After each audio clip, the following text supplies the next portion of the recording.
My dad looked me dead in the eye when I called from work and said, "I'm not your babysitter." No hesitation. No guilt.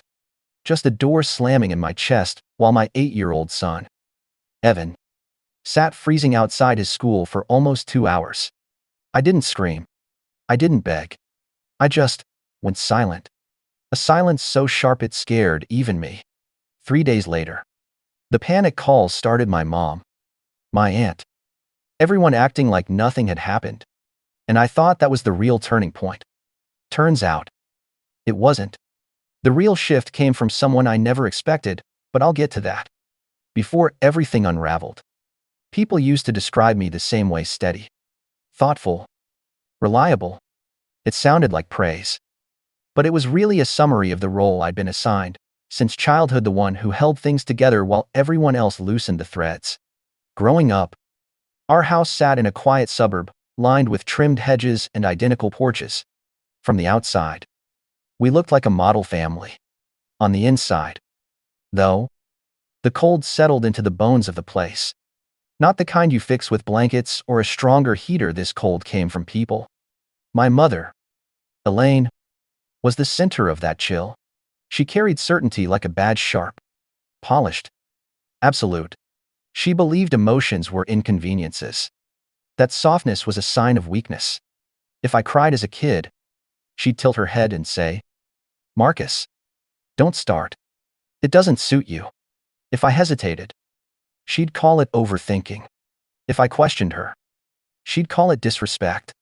It was never abusive in the way people picture. It was quiet. Yes, strategic. A slow drip that convinced you your instincts were flaws. And I drank from that fountain for years. My father, Henry, wasn't cruel, just absent in a way that felt almost practiced. He was there physically, sitting at the dinner table, watching TV on the sagging sofa, walking laps around the neighborhood on weekends. But he never stepped into conflict. He floated above it. His silence wasn't peacekeeping. It was self-preservation, honed so long it looked like habit.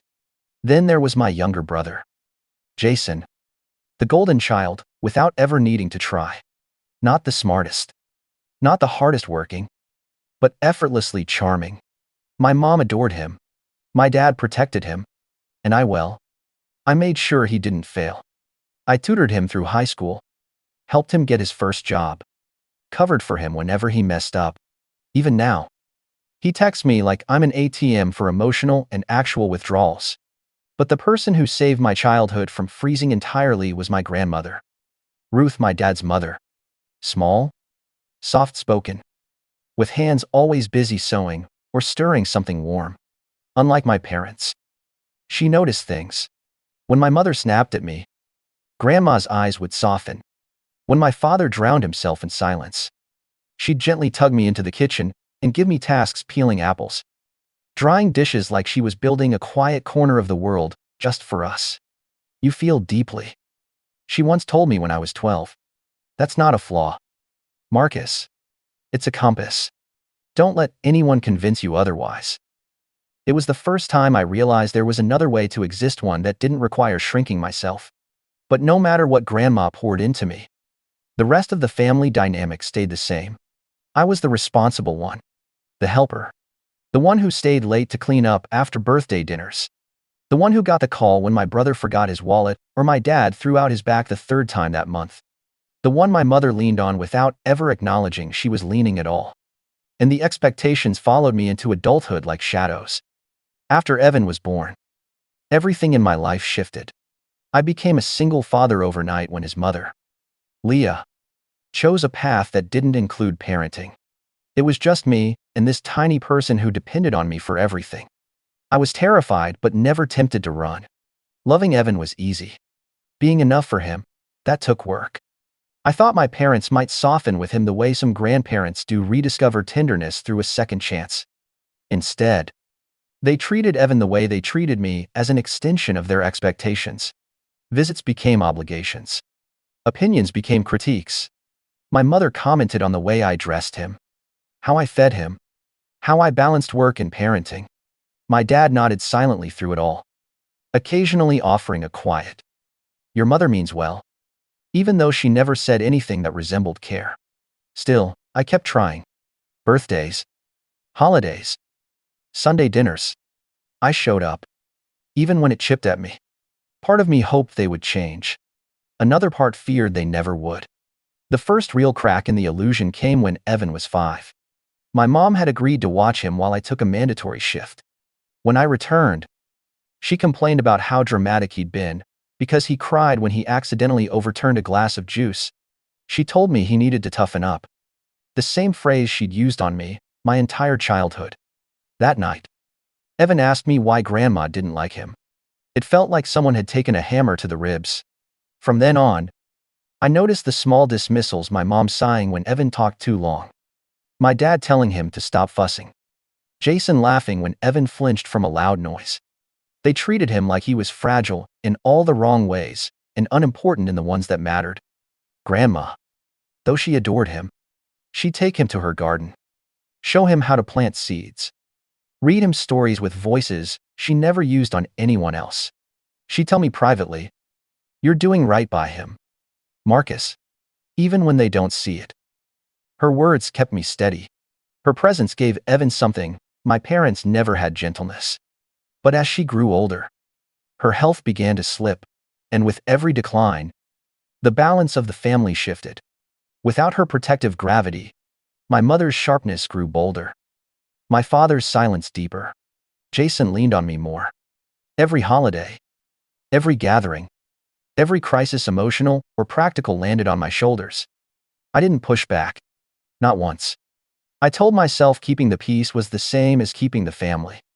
I told myself Evan needed his grandparents, even if I had to filter out the cold parts. Looking back, the signs were there long before the day everything broke open. My mother insisting her needs always came first. My father backing her without ever speaking. Jason expecting me to solve problems he created. All of them assuming my time, my energy, and my boundaries were theirs to rearrange. It wasn't one big betrayal that hurt me. It was the years of erosion that softened the ground until it finally gave out. And when it did, when Evan sat outside that school alone in the cold, nothing about their choices surprised me. Only my silence did. Because for the first time in my life, it wasn't surrender. It was recognition. The recognition that the family I'd been protecting had never protected me, and now had failed my son. And that was the one line they should never have crossed. In the weeks that followed, the pressure around me tightened, the way a belt cinches around your ribs, not enough to snap, just enough to keep you from breathing the way you should. That was how my family operated, not through explosive confrontations, but through constant, unspoken demands that stretched you thinner and thinner until you forgot what you were supposed to look like uncompressed. It started with phone calls. My mother's voice sharpened each time she left a message, as if my distance were a personal attack rather than a boundary I had every right to set. My father, in his usual way, sent short texts meant to guilt me back into place. "You're overthinking this. Don't let a misunderstanding snowball. Evan is fine, isn't he?" Each message carefully avoided accountability, as if naming the problem might make it real. Jason chimed in next. He never called about Evan or me, only about what he needed. "Bro, can you help me? With rent? Work's been slow again. Can you drive me to mom and dad's? My car's out of commission. Can you cover for me with dad? He thinks I messed up the taxes." There was never a question of whether I had the bandwidth. In their minds, my life existed in orbit around theirs. And for years, I'd allowed that orbit. I'd moved my schedule, my finances, my emotional energy to accommodate them because that was the role I'd been trained to fill. But after the day at the school, after seeing Evan curled on that cold bench, something inside me no longer fit the mold. I still answered some calls, out of habit, more than willingness. But the tone of my voice changed. I didn't rush. I didn't soothe. I didn't apologize for being busy. And they noticed. My mother was the first to push harder. One evening, she showed up at my apartment unannounced. Evan was working on homework at the table, his pencil tapping a steady rhythm. When the knock came, I opened the door to find her standing there with a stiff smile, holding a casserole dish like it was some peace offering. "I thought you might need dinner," she said. It sounded generous. It felt strategic. Inside, She looked around with that familiar judgment, disguised as curiosity. "It's cozy," she murmured, running a finger along the edge of a bookshelf, like she expected to find dust. She didn't mention the school incident. She didn't ask how Evan was doing. Instead, she sat down, folded her hands, and said, "I'm planning a family dinner this Sunday. You and Evan should be there." "Not could be. Should be. We're busy," I replied, with what she tilted her head. The same gesture she used when I was a kid and dared to have a preference. "Marcus, you're being unreasonable. Evan needs family around him." "He has family," I said quietly. "He has me." Her eyes flashed with something between disbelief and offense. "Are you implying we aren't good for him?" I didn't answer. I didn't need to. She stood abruptly, the chair legs scraping the floor. "This attitude of yours, it's hurting everyone. You can't just cut yourself off and expect us to chase after you." But that was the exact dynamic I had lived under for decades. They acted. I absorbed. They demanded. I delivered. When she left, she didn't say goodbye to Evan. A few days later, a different kind of pressure arrived. A letter from the bank addressed to me, but tied to my parents' home equity loan. Apparently, my father had added my name to a financial agreement months earlier. Something he'd brushed off as just paperwork when he asked me to sign it during a rushed visit. I trusted him. I shouldn't have. Seeing my name there linked to a large loan I had no control over was the first real moral boundary they crossed. Not a mistake. A choice. I called my father. "Why is my name on this loan?" I asked. His sigh crackled through the phone. "Your mother said it would help with approval. You know how banks are. You make more than we do." "That's not the point," I said. "You didn't ask me." "We did ask," he insisted, voice firming with defensiveness. "You signed it. You didn't tell me what it was." He went silent because he knew it was true. "You're overreacting," he finally said. "It's just family helping family." But that wasn't help. That was entitlement disguised as tradition. Later that week, Jason dumped a different crisis on me, one involving a coworker he'd lied to. A debt he couldn't pay. And a threat he'd triggered but couldn't handle. He asked no. Expected me to fix it. "I can't keep doing this," I told him. "Oh, come on." He scoffed. "Don't start acting like you're better than us just because you've got your little routines and your little kid." That word "little" hit differently. As if Evan, the person I centered my whole life around, was nothing more than an inconvenience to them. That was when the truth clicked into place so clearly it almost startled me. They didn't see Evan as a child. They saw him as leverage. Not intentionally. Maybe. But inevitably. The more I pulled back, the more they used him as a reason I should stay close. For his sake. For the family. For tradition. None of which had ever protected him. One night, after Evan fell asleep, I sat on the edge of his bed, listening to the soft rhythm of his breathing, and realized something else. I wasn't quiet because I was scared anymore. I was quiet because I was watching. Watching how they reacted when I stopped performing my role. Watching who they became when I no longer filled the spaces they left empty. Watching the truth rise like oil on water. The pressure hadn't stopped. But for the first time in my life, I wasn't bending under it. I was bracing. Because I knew when families like mine feel control slipping, they don't let go peacefully. They tighten. And eventually, something has to break. The breaking point didn't come in a fight. It didn't come in some dramatic blowout or a screaming match in the driveway, the way people imagine family fractures happen. It came on an ordinary Saturday, quiet. Gray. Forgettable until it wasn't. Evan had been invited to a classmate's birthday party at an indoor gym across town. He was buzzing with excitement all morning, bouncing around the apartment, practicing the little joke he wanted to tell the birthday boy. I'd promised him we'd stop by my parents' house beforehand to pick up a package my dad said had arrived for him, something special, he claimed, against my better judgment. I agreed. I kept thinking maybe this was a small attempt at making amends. Maybe they were trying. I should have known better. When we pulled into the driveway, everything felt off. The house was too quiet. Lights dim. Curtains shut. Evan trotted ahead of me to the porch and pressed the doorbell. No answer. Then, another ring. Still nothing. I knocked. Silence. Just as I was about to call my dad, the front door cracked open 2 inches. My mother's face appeared in the gap tight. Impatient. Irritated. Like we were salesmen interrupting her afternoon. What are you doing here? She snapped. I blinked. Dad said there was a package for Evan. There's no package, she said.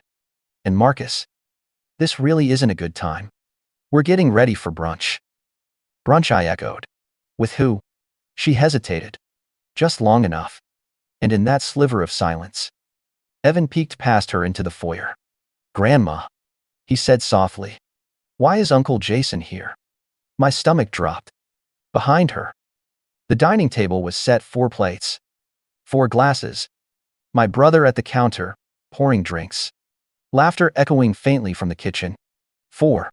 Not 5. Not 6. Just enough for them. Not enough for us. My mother noticed where my eyes went and stiffened. It's just a small family thing, she said. We didn't think you'd want to come given everything. Given everything. As if the fracture was mutual. As if they hadn't left my son freezing outside his school. As if I had caused the distance by reacting instead of by being wronged. We're family, I said, my voice low. And you didn't invite us. You've been impossible lately. She shot back. We needed a peaceful morning. You and Evan bring tension. Evan's hand slipped into mine. Small. Warm. Unsure. And that was it. That was the exact second something inside me didn't bend, it snapped. Not with anger. With clarity. They hadn't forgotten us. They hadn't accidentally excluded us. They had purposely carved us out of the picture to punish me. To make a point. To remind me of my place. I steadied my voice. Let's go. Evan. My mom scoffed. Oh. Stop being dramatic. He can stay for a minute. Jason would love to see him. But Jason hadn't even come to the door. He hadn't called out hello. He hadn't moved a muscle toward us. No. I said. We're done. I turned, guiding Evan down the steps. Behind me, I heard my mother huff something under her breath. Something clipped. Dismissive. Familiar, but it no longer had a place to land. Evan looked up at me once we reached the car. Dad, did we do something wrong? I crouched down, meeting his eyes. No. I said. They did. It was the first time I'd ever spoken the truth out loud instead of swallowing it. And in that moment, standing in their driveway, with cold air biting at my cheeks, and my son's hand wrapped tightly in mine, I made a decision. I wouldn't let them cut him the way they had cut me. I wouldn't let their silence shape him. I wouldn't let their conditional love teach him he had to earn safety. Everything was going to change. Not for revenge, but for protection. I closed the car door, buckled Evan in, and drove away without looking back. For the first time in my life, I wasn't running from them. I was walking toward myself. The shift didn't happen all at once. It was quiet, subtle enough that my family didn't notice it at first. But I did. And it started the week after the brunch incident, when an envelope arrived in my mailbox that shouldn't have been there. It was from the utility company. I assumed it was a mistake. I opened it casually while stirring pasta for Evan's dinner and froze. It wasn't addressed to my apartment. It was addressed to my parents' house with my name listed as the account holder. Gas, electric, internet, all of it under me. I flipped through the stack of papers, heart thudding with a slow, cold understanding. My dad had added me to the home equity loan months ago. But this was different. These were accounts they had intentionally transferred to my name without telling me. And the worst part, automatic payments were coming from my bank account. Hundreds each month. I didn't shout. Didn't slam a drawer. Didn't even swear. Instead, I sat down at the table and breathed. Deep. Steady. Controlled. Because this wasn't oversight. It wasn't confusion. It was convenience. A belief so ingrained that they didn't even think to ask me before using my resources as their safety net. Evan came into the kitchen holding a comic book. Dad, something wrong? I shook my head. No, buddy. Just grown-up stuff. But something was wrong. Something had been wrong for years. And now, it was visible in ink and signatures. That night, after Evan fell asleep with the comic open on his chest, I sat at my laptop and opened each account one by one. I changed passwords, removed autopay, requested account closures, reassigned responsibility back to the original owner, my parents. Every confirmation email felt like a breath I hadn't known I'd been holding. Then I wrote the message. It wasn't emotional. It wasn't long. It wasn't an attack. It was precise. Subject: account changes. Hi, Mom and Dad. Effective immediately. All utilities and financial responsibilities associated with your home have been transferred back to your names. Please coordinate future payments directly with the service providers. Marcus. No explanation. No justification. No apology. A clean boundary. At 7:12 a.m. the next morning, my father called. I didn't answer. At 7:15, a text from him came in. What did you do? The power bill is past due. We didn't know you were removing support. This is childish. Childish. The word rolled around my mind and felt almost absurd coming from a man who had added me to loans and utilities without permission. At 7:20, my mother left a voicemail. Her voice was clipped, frantic, brittle. Marcus, this isn't funny. You can't just abandon your parents like this. Your father is furious. Fix this today. I didn't. Instead, I called Grandma Ruth. Her voice, thin with age but warm as ever, answered on the second ring. Hello, sweetheart. I swallowed a lump in my throat. Grandma, am I doing the right thing? She didn't ask what I meant. She already knew. You're setting boundaries, she said. It's long overdue, and I'm proud of you. Proud. A word I had heard 1,000 times from teachers, co-workers, friends, but rarely from family. I'm tired, I admitted. I know, she murmured. But tired doesn't mean wrong. Tired means you've carried too much alone. Her support didn't just steady me. It transformed me. Because for years, I had done things out of obligation, out of fear, out of muscle memory. Now, I was acting out of clarity. My parents escalated quickly. Within days, I received a series of messages. We need help with next month's mortgage payment. Why aren't you responding? Jason said you're being unreasonable. Call us. You can't just pull away from family. This isn't normal behavior. But it was normal. For the first time, it was normal for me. I blocked the utilities from accessing my account. I had my name legally removed from the loan.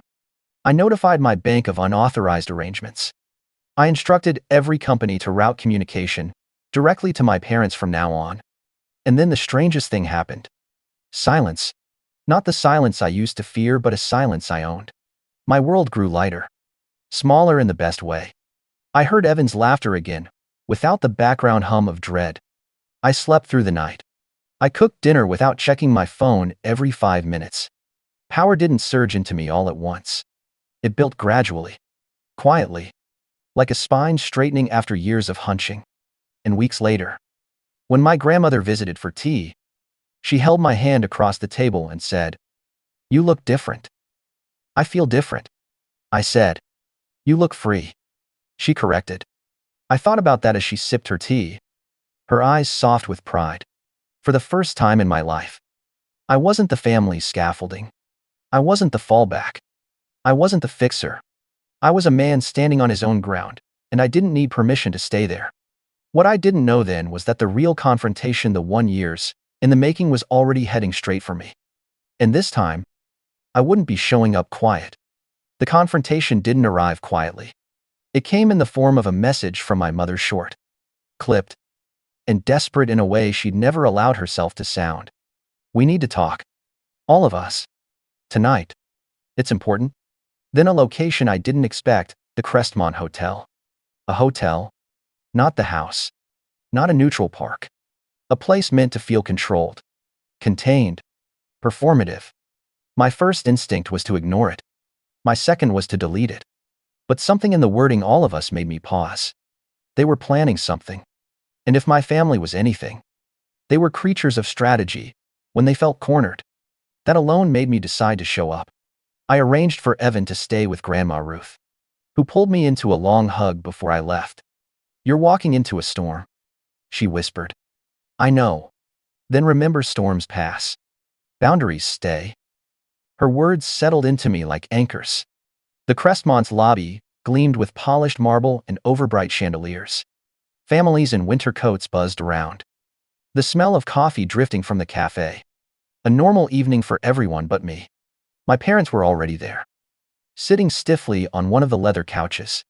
My father looked older, like the last few months had carved new lines into his face. My mother's expression was tight, controlled, but her foot tapped beneath her chair in a small, restless rhythm. Jason stood nearby, arms crossed, trying to look authoritative but failing under the glare of tension around him. When they saw me, something like relief flickered across my father's face. My mother rose instantly. "Marcus," she said, "we can't keep doing this. We need to resolve everything tonight." Her voice carried an odd mixture of command and plea. I stayed standing. "Where's the paperwork?" I asked. Her expression faltered. "What paperwork?" "The reason you picked a hotel instead of your house." A beat. Then, from behind my father, a man stepped forward mid-50 seconds. Gray suit, wire-rimmed glasses, the kind of polished, unobtrusive look lawyers prefer. My father cleared his throat. "This is Daniel Reeves. He's helping us sort things out." There it was, the real purpose of the meeting, helping you with what I asked. My mother placed a manicured hand on her hip. "You removing your name from our loan has complicated everything. The bank called. They're concerned about our repayment ability. Daniel believes." I cut her off gently. "Daniel believes what?" The lawyer opened a folder. "Mr. Carter, your parents depended on your financial stability to secure their refinancing. Your sudden withdrawal created a breach that the bank views as concerning. They're asking for clarification about your intentions." "My intentions," I repeated, letting the word echo. "My intentions were to stop being used." My mother sucked in a sharp breath. "We did not use you. We relied on you. That's what families do." "No," I said calmly. "That's what you do. And what I allowed for too long." The lawyer straightened, maintaining a neutral tone. "Your parents asked me to present several options. Re-adding your name, establishing you as a guarantor, or signing an affidavit confirming ongoing financial support." I stared at him. Then I laughed, a quiet, disbelieving sound that even surprised me. "Let me make sure I understand," I said. "You invited me here to bully me into paying for a house I don't own, can't control, and wasn't consulted about." Jason scoffed. "Stop being dramatic. Just fix it. That's what you're good at." And there it was, the truth spoken without hesitation. My role, laid out like a job description: fixing things, absorbing impact, stitching up wounds I didn't cause.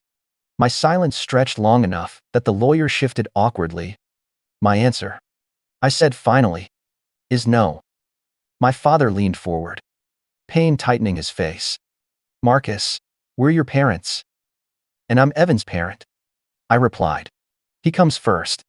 My mother's control cracked. "We have sacrificed for you. We raised you, fed you, supported you.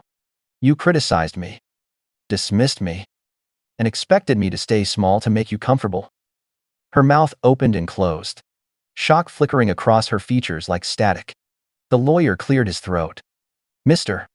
Carter, refusing will put your parents at financial risk, possibly legal risk if they cannot meet payments." My mother nodded sharply, seizing the sentence like a lifeline. "Yes, exactly. And that will reflect on all of us, including Evan." There it was, the line, the boundary they stepped over without hesitation.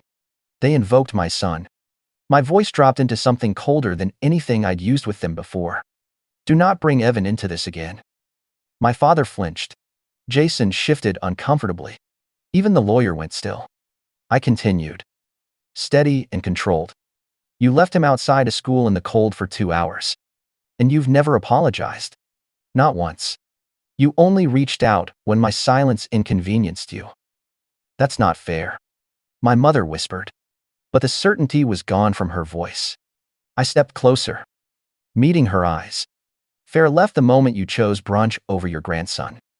She recoiled like I'd struck her. The lawyer attempted professionalism. Perhaps we can reassess after emotions settle. No, I said, we're done here. I pulled a document from my coat pocket, folded neatly. A copy of the letter confirming my removal from their loan. Stamped and notarized. I placed it on the coffee table between us. This is the only paper I'm signing. The only commitment I'm making. I won't fund your lifestyle, your expectations, or your denial. My mother's chest rose and fell, panic breaking through her composure. So you're abandoning us? I'm setting a boundary, I said. If you choose to interpret boundaries as abandonment, that's your work to do, not mine. My father looked at the floor. Jason looked annoyed. My mother looked shattered by a reality she refused to believe was coming. Then the lawyer, softening for the first time, said quietly, "Your son is lucky to have a father who protects him." My mother's eyes snapped toward him, furious at the betrayal. I turned away. As I walked toward the lobby doors, I felt something I'd never felt leaving an encounter with my family. Weightlessness. Not joy. Not bitterness. Just the release that comes when a burden finally slips off your shoulders. Outside, the night was cold, but nothing like the cold I'd grown up with. Cars hummed in the parking lot. Snow glimmered under streetlights. My breath fogged the air as I exhaled, slow, steady, unbroken. And for the first time, I realized I wasn't leaving them. I was choosing myself, and I wasn't alone. Because at home, Evan was waiting. And he deserved a father who stood tall, not one bowed under the weight of someone else's expectations. The fallout came quietly, almost anticlimactically. No dramatic confrontation. No desperate last-minute appeals. Just reality settling into place. Within 2 weeks, the bank froze the refinancing process. My parents were forced to renegotiate under their actual income, not the inflated stability they'd built on my back. Jason stopped calling, whether out of embarrassment, frustration, or because he'd lost his favorite problem solver. I didn't know. My mother sent 2 long emails filled with half-formed apologies and full-formed deflections. But I didn't respond. Not out of spite. Out of self-preservation. Grandma Ruth, though she blossomed, with the tension no longer pressing between us. She visited more often. Her steps lighter. Her voice brighter. She'd sit at my kitchen table with Evan, teaching him how to make paper cranes or knead dough. Sometimes she'd touch my arm and whisper, "You look peaceful, sweetheart." And for the first time, I believed her. As winter faded into something softer, so did the tightness inside me. I found myself breathing deeper, walking slower, thinking clearer. Protecting Evan didn't feel like a battle anymore. It felt like living. One afternoon, as we returned from the park, Evan handed me a drawing he'd made. Our apartment. The 3 of us, him, me, and Grandma Ruth. 3 figures standing close, smiling. Something steady in the middle.